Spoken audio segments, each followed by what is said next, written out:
아멘. 아멘. 네, 오늘 말씀은 아이에게 가르쳐야 할 것이라는 제목을 가지고 같이 은혜를 나누고자 합니다. 오늘은 어린이 주일입니다. 아이들은 하나님이 우리에게 주신 최고의 선물이며 축복입니다. 그리고 동시에 아이들은 우리에게 맡겨주신 가장 소중한 책임이며 소명입니다. 우리는 아이들을 잘 가르치고 키워야 할 책임이 있습니다. 하나님은 오늘 본문을 통하여 우리 아이들에게 마땅히 행할 길을 가르치라라고 말씀하고 계십니다.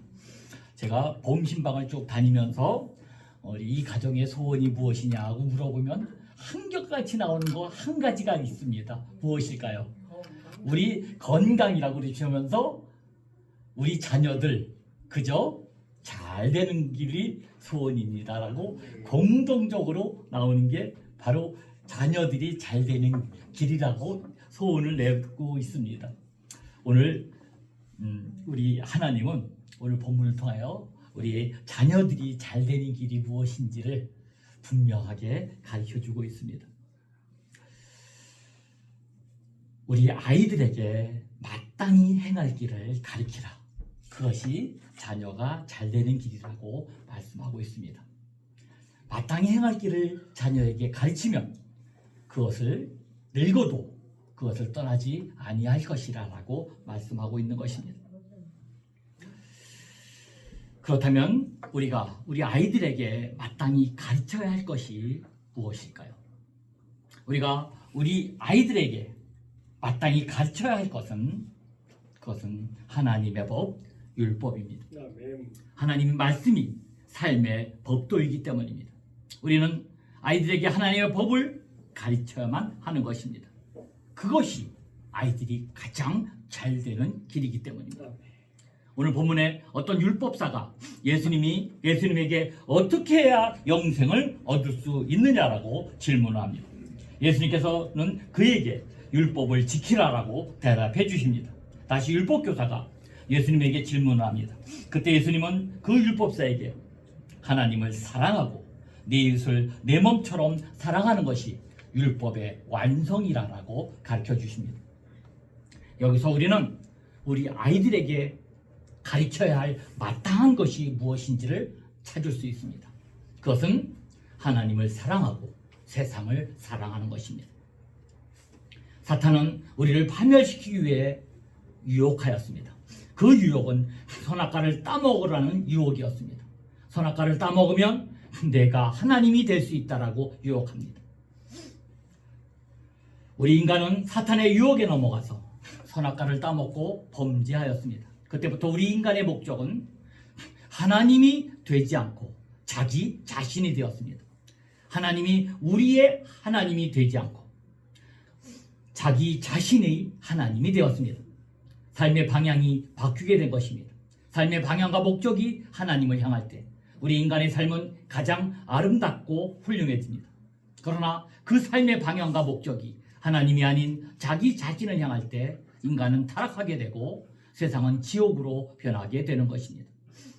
오늘날 우리가 살아가는 이 세상이 이렇게 변질되고 이렇게 오염되어 살기 어려운 세상이 된 가장 중요한 이유도 바로 여기에 있습니다. 삶의 방향이 틀어졌기 때문입니다. 자기 자신이 삶의 목적이 되는 순간 하나님은 자기 욕심을 채우는 그저 수단에 불과해 버리고 말고 사람들은 자신의 목적을 이루기 위하여 짓밟고 따돌려야 하는 경쟁 상대가 되고 적이 되고 원수가 될 수밖에 없게 되는 것입니다. 그리고 그 속에서 자신도 타인의 원수가 되고 적이 되어 늘 공격받을 수밖에 없게 되는 것입니다. 우리는 아이들에게 하나님을 가르쳐야 합니다. 하나님이 우리의 주인이심을 가르쳐야 합니다. 아이들에게 하나님의 소명을 가르쳐야 합니다. 우리는 우리 자녀를 야망의 사람으로 키우지 마시고 소명의 사람으로 키워야 합니다.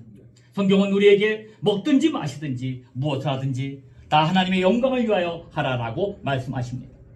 저는 이것이 아이들에게 가르쳐야 할 마땅한 것이라고 생각합니다. 예수님은 그것이 하나님의 법이며 그 법은 하나님을 사랑함으로 완성된다고 말씀해 주셨습니다. 그러므로 우리는 우리 아이들에게 하나님을 가르쳐야 합니다. 하나님을 사랑하는 것을 가르쳐야만 하는 것입니다. 잠언서 22장 6절 오늘 본문에 보면 마땅히 행할 길을 아이에게 가르쳐라. 그리하면 늙어서도 그 길을 떠나지 아니하리라는 말씀이 있습니다. 아이에게 하나님의 말씀을 가르치는 것, 하나님께 예배하는 것을 가르치는 것, 하나님께 헌금하는 것을 가르치는 것은 매우 중요한 일이 아닐 수 없습니다. 그것은 말로만 가르칠 수 있는 것은 결코 아닙니다. 부모들이 생활과 삶으로 모범을 보임으로써만 가르칠 수 있는 것입니다. 우리는 아이들에게 사실은 하나님을 경홀히 여기는 것을 가르치고 있는 것은 아닌지 한번 깊이 반성해 볼 필요가 있는 것입니다. 조금만 바쁘면 주의를 빼먹고 일을 한다거나 놀러 가는 일에 아무렇지 않게 하는 동안 우리 아이들은 하나님을 우습게 여기는 것이 아마 뼛속 깊이 배우게 될 것입니다. 입으로는 주여 주여 하면서도 실제 생활에서는 악인의 길을 쫓아 사는 우리들의 모습을 보면서 아이들도 믿음보다는 세상적인 처신을 먼저 배우게 될 것입니다. 그와 같은 일을 통하여 우리 아이들이 점점 하나님부터 멀어지게 되고 하나님을 사랑하고 하나님께 사랑받는 데서부터 멀어지게 될 것입니다. 저는 그것을 위하여 아이들에게 꼭 가르쳐야 할 두 가지 실천사항을 말씀드리고 싶습니다. 하나는 주일 성수이고 둘째는 온전한 11조와 같은 헌금 생활입니다. 주일 성수는 시간을 구별하여 하나님께 드리는 것이고 11조 같은 헌금 생활은 물질을 구별하여 하나님께 드리는 것이기 때문에 신앙생활의 기본이 되기 때문입니다. 11조와 주일 성수는 주의 자녀들이 마땅히 지켜야 하는 하나님의 명령입니다. 그런데 하나님께서 그것을 지키라고 하는 데는 이유가 있습니다. 그것은 기본이 되는 하나님의 정신의 표출이 바로 11조와 주일 성수로 나타나는 것입니다. 오늘은 그 정신을 한번 생각해 보려고 합니다. 어쩌면 조금 받아들이기 힘든 내용이 될 수도 있을 것입니다. 아마 11조 헌금과 주일 성수에 대해서 지금까지 들어왔던 거는 조금 다른 내용이 되지 않을까 하는 생각이 듭니다. 여러분이 11조와 주일 성수의 방법에 대해서는 많이 들어오셨다면 오늘 이 말씀은 그 원론, 그 정신이라고 생각해 주시면 좋겠고 조금 힘이 드시더라도 신앙생활에 도움이 되시기를 간절히 바랍니다. 먼저 11조를 생각해 보겠습니다. 방법이나 실천에 관해서는 그동안 많은 말씀을 들어오셨겠지만 오늘 설교는 11조의 정신에 관한 것입니다. 많은 사람들은 11조를 축복의 개념으로 이해합니다. 11조를 정직하게 드리면 하나님께서 더 많은 것으로 채워주신다는 그렇게 생각합니다. 그래서 소득의 열의 하나를 하나님께 정직하게 바치면 하나님께서 훨씬 더 많은 소득으로 보장해 주신다고 생각합니다. 저도 11조에 대한 이런 말씀을 많이 들어왔습니다. 하나님께서 11조를 정직하게 하는 사람들에게는 헌금을 한 그 액수보다 더 많은 것을 얻게 해주신다는 것입니다. 그리고 그 11조의 액수가 아까워서 하나님께 드리지 않거나 속여서 드릴 경우 하나님께서 진노하시거나 물질적으로 불이익을 당하게 하신다는 가르침입니다. 그리고 그런 11조의 정신에 대해 말할 때마다 말라기 3장의 말씀을 그 교훈으로 삼고 있습니다. 많은 사람들은 여기에서 11조에 있어서 중요한 중요한 개념 두 가지가 나온다고 생각합니다. 하나는 11조는 하나님 것이라는 개념입니다. 그래서 11조를 하지 않는 것은 하나님의 것을 도둑질하는 것이라고 말합니다. 또 하나는 11조를 하게 되면 하나님께서 복을 쌓을 곳이 없도록 부어주신다는 개념입니다. 11조를 온전히 하는 자에게 주시는 축복을 말합니다. 정리해보면 11조를 하지 않는 사람은 하나님의 것을 도둑질하는 사람들이고 11조를 잘하면 하나님께서 주체할 수 없는 물질의 축복을 주신다는 것입니다. 그러나 여러분, 많은 교회와 사람들이 성경의 이 말라기 3장에 있는 말씀에 있어서 보다 중요한 사실 하나를 놓치고 있는 것입니다. 그것은 이 말라기에 있는 3장의 말씀은 부패한 성전과 제사장들을 향해 하시는 하나님의 경고의 말씀이라는 것입니다. 즉 이스라엘 종교 지도자들을 향해 모든 지도자를 포함해 모든 사람들이 하나님 앞에서 정직해야 함을 말씀하고 있는 것입니다. 그래서 말라기의 이 말씀을 신학적으로 분류할 때는 11조의 말씀이라기보다는 정직의 개념에 대한 말씀으로 분류합니다. 신학적 입장에서 보면 11조에 대한 성경의 말씀은 레위기 27장 30절, 그리고 민수기 18장 21절에서 32절, 신명기 12장 5절에서 8절, 신명기 14장 22절에서 29절, 이렇게 네 곳을 말합니다. 이 11조를 말해주는 성경의 모든 말씀을 기초로 해서 11조에 대한 정신을 오늘 생각해 보려고 합니다. 오늘날 우리는 21세기 자본주의 시대에서 주로 우리들은 월급을 받든지 돈을 벌어 그 번 돈으로 생활을 합니다. 그 소득의 열의 하나, 즉 11조는 그 소득으로 살아가는 우리에게 있어서 사실 그리 만만한 액수가 아닙니다. 그런데 하나님께서는 그 액수를 정직하게 하나님께 바치라고 말씀하십니다. 저는 여러분에게 정직한 11조를 바치면 하나님께서는 반드시 그 11조의 액수보다 훨씬 더 많은 돈을 여러분에게 채워주신다고 그렇게 설교하고 싶습니다. 그러나 그런 설교를 들으면, 그리고 그런 설교를 들으면 교인들은 마음의 위로를 참 많이 받을 것입니다. 그러나 그것은 성경의 바른 가르침이 아닙니다. 성경에서 말하는 11조의 바른 가르침은 11조를 내면 손해를 본다는 것입니다. 생각해 보시기 바랍니다. 열의 하나를 떼는데 그것이 왜 열보다 많을 수 있겠습니까? 11조를 떼면 그만큼 남는 부분이 줄어들게 됩니다. 그런데 바로 그 부분이 매우 중요합니다. 하나님이 우리에게 원하시는 것은 바로 그 부분입니다. 너희가 금전적으로 손해를 봐도 나를 믿는 믿음으로 살겠느냐 하는 것입니다. 하나님의 말씀대로 살면 불이익을 당하게 되고 손해도 보게 되는데 너희는 나를 위해 그 어려움을 감수하겠느냐 하는 것입니다.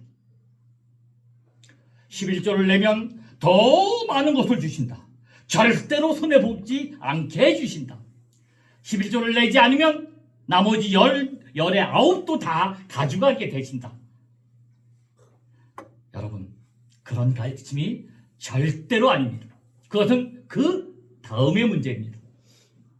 복을 받기 위해 11조를 꼬박꼬박 내는 것이 아니라 남는 것이 줄어들어도 11조를 정직하게 하기에 하나님께서 기특하게 생각하시어 채워주신다는 것입니다. 그것이 바른 순서입니다. 11조를 내는 것은 세상의 가치관을 따라 돈의 모든 것을 걸고 살지 않고 하나님의 말씀만을 따라 살겠다는 우리의 신앙 고백입니다. 좀 손해를 보는 한이 있더라도 그 돈에 내 인생을 의지하지 않겠다는 신앙의 고백인 것입니다.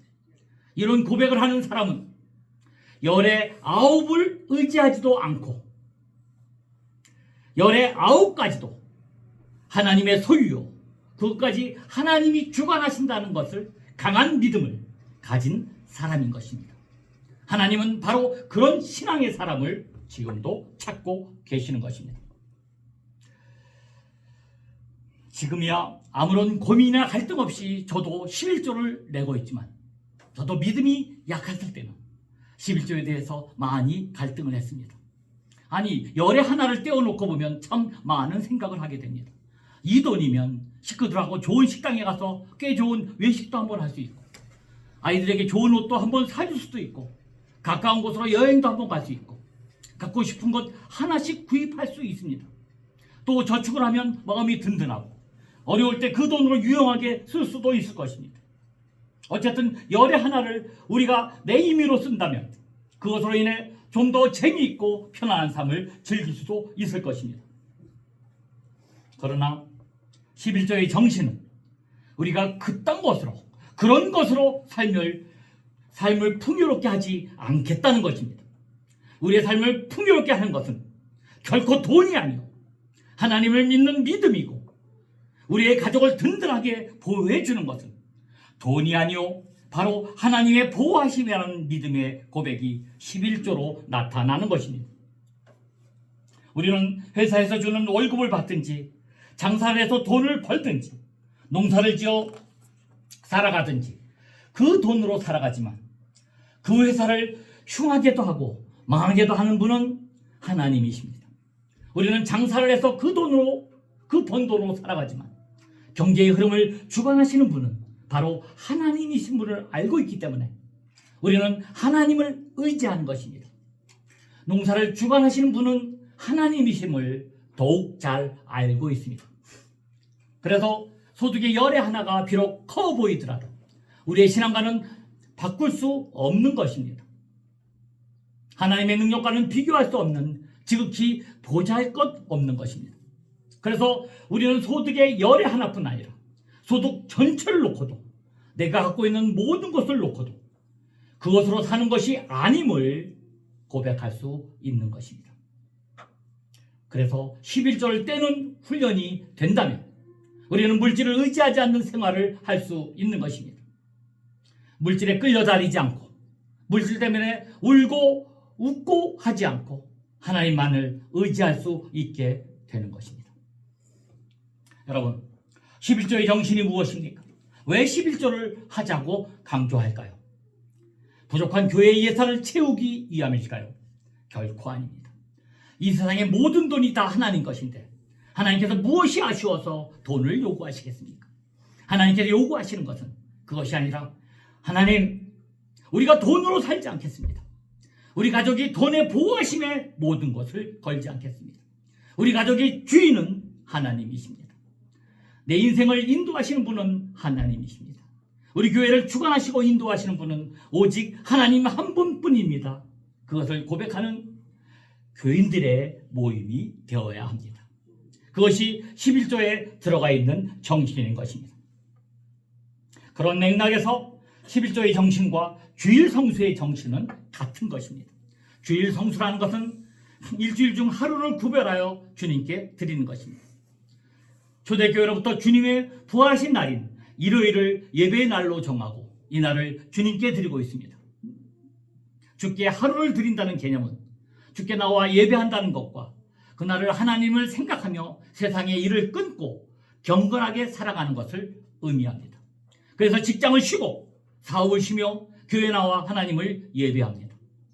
이스라엘 사람들이나 또 지나치게 율법주의의 경향으로 흐르는 신앙인들은 주일 성수에 대해 율법주의적 적용을 하는 경향이 많이 있습니다만 그것은 올바른 것이 아닙니다. 여기에도 하나님의 정신이 들어있어야 하는 것입니다. 저는 주일 성수에 대해서 이런 설교를 많이 들어왔습니다.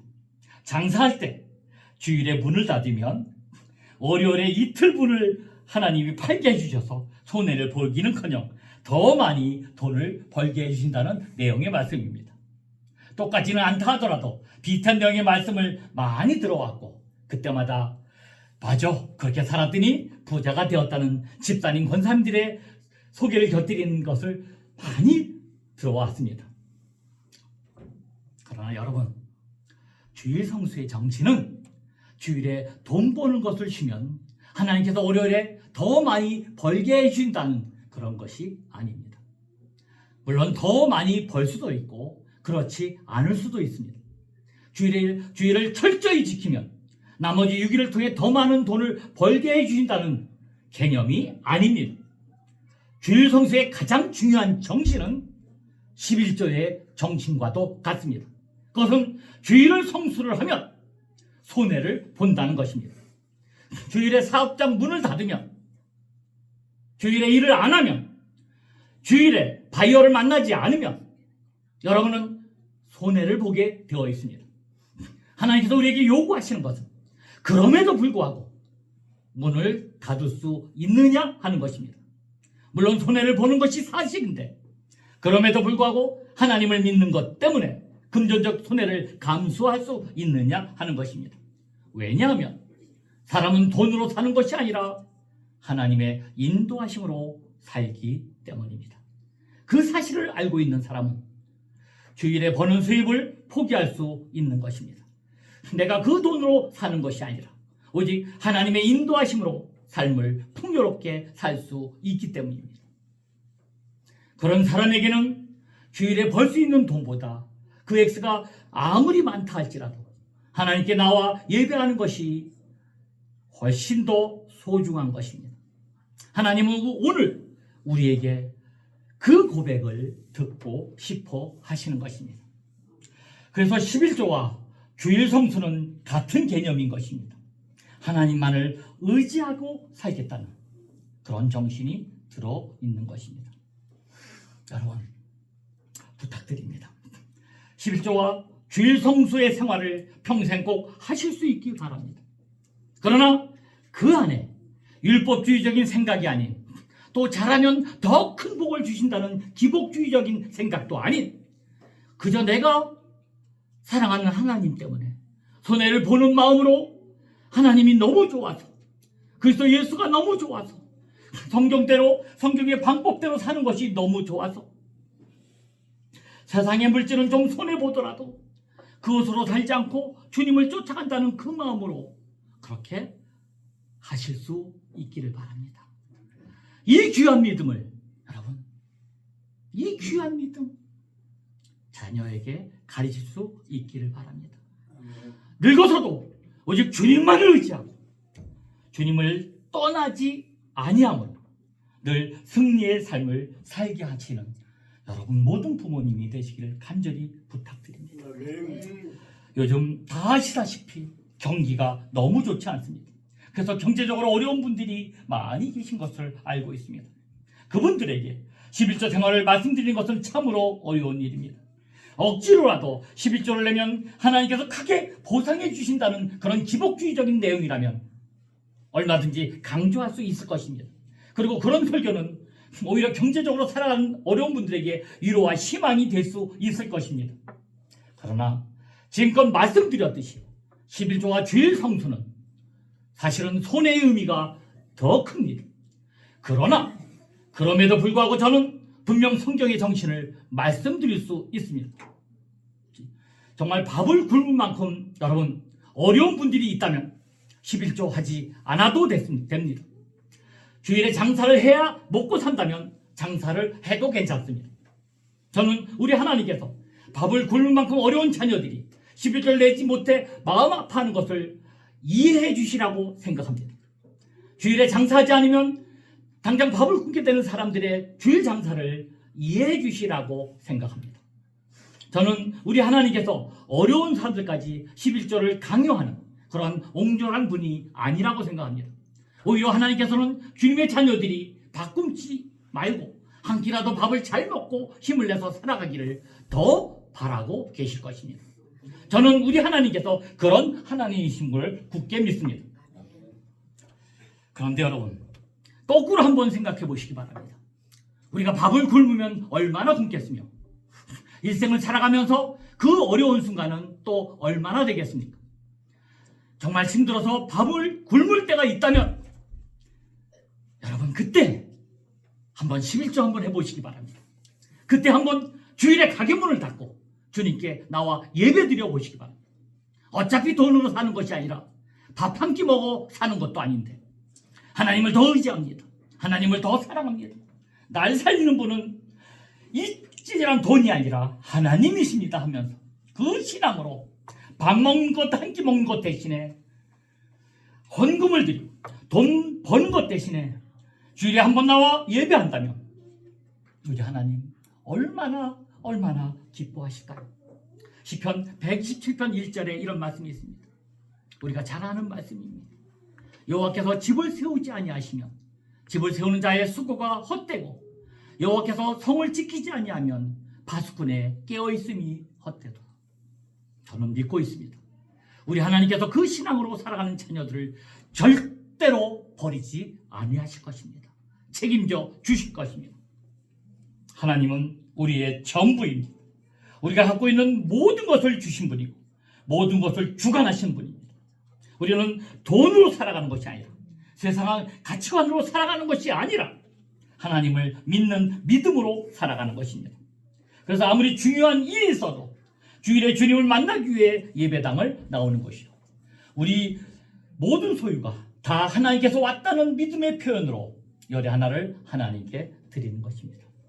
이처럼 마땅히 행할 것을 행하며 살아 아이들에게 그 마땅히 행할 것을 실천하며 가르칠 수 있는 부모들이 다 될 수 있기를 주의 이름으로 간절히 축원드립니다. 아멘.